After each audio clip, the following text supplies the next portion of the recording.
اعوذ باللہ من الشیطان الرجیم بسم اللہ الرحمن الرحیم کذبت ثمود بطغواہا، جھٹلایا قوم ثمود نے اپنی سرکشی کے باعث۔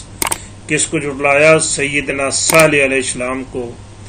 قوم ثمود کی طرف اللہ تبارک و تعالیٰ نے صالح علیہ السلام کو پیغمبر بنا کر بھیجا۔ قوم شرک میں مبتلا ہے اور صالح علیہ السلام ان کو سمجھاتے ہیں، قوم مانتی نہیں ہے، ان کا انکار کرتی ہے۔ کذبا ایک لفظ ہوتا ہے کاذبا، اس کے معنی ہوتے ہیں جھوٹ بولنا، اس نے جھوٹ بولا۔ ایک ہے کذبا، اس کا معنی ہے کسی کی تکذیب کرنا، کسی دوسرے کو جھٹلانا۔ کذبا اس نے جھٹلایا، کذبت مؤنث کے لیے آتا ہے، اس نے مؤنث نے جھٹلایا۔ سمود نے، چونکہ سمود قوم مؤنث ہے اسی لیے کذبت آیا ہے۔ کذبت سمود، قوم سمود نے جھٹلایا۔ کیوں جھٹلایا؟ بطغواہا، بے سے، بے باعث، بے سبب،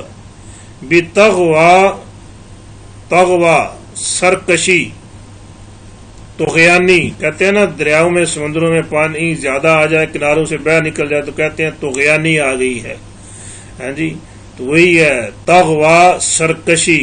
ہا اپنی مؤنث کی ضمیر ہے، قوم سمود کی طرف جا رہی ہے۔ بطغواہا اپنی سرکشی کے باعث قوم سمود نے جھٹلایا۔ کس کو؟ صالح علیہ السلام کو۔ ازم باسا، از جب، اس کو از پڑھنا ہے، یہاں زال کے اوپر جزم ہے، از جب، یہ کسر جو ہے یہ صرف ملانے کے لیے ہے۔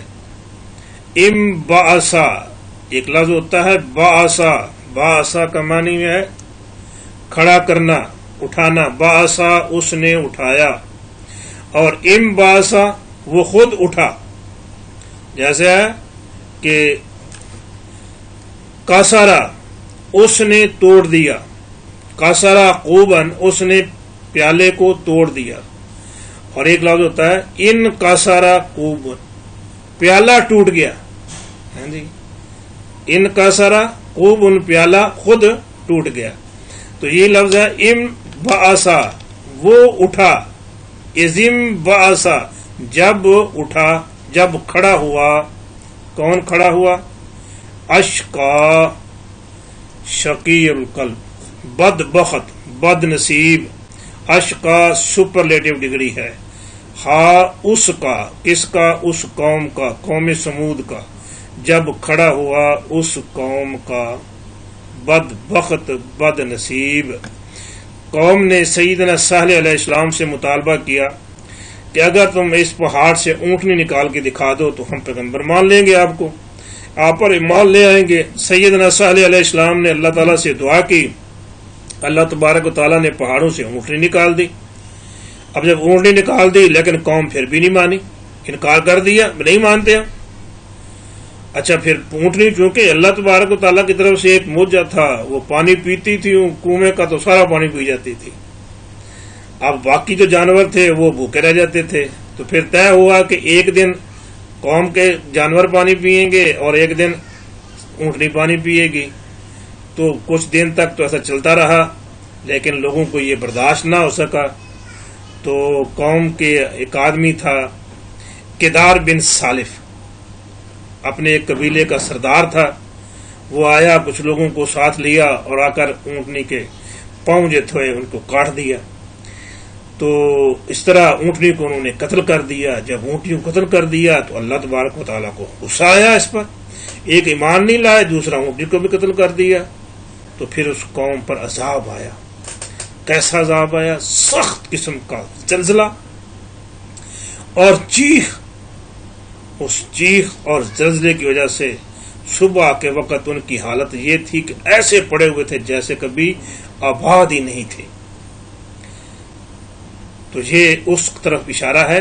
کذبت سمود، جھٹلایا قوم سمود نے، بطغواہا اپنی سرکشی کے باعث، ازم باسا جب کھڑا ہوا، اشقاہا اس قوم کا سب سے بدبخت آدمی، اور اس نے کھڑے ہو کر اونٹنی کے پاؤں۔ اس اگر نقشے کو دیکھیں تو یہ پاکستان ہے اور پاکستان سے بالکل جائیں مغرب کی طرف تو یہ جو پوائنٹ ہے یہ ہے علاقہ مدائن صالح علیہ السلام کی نسبت سے مدائن صالح.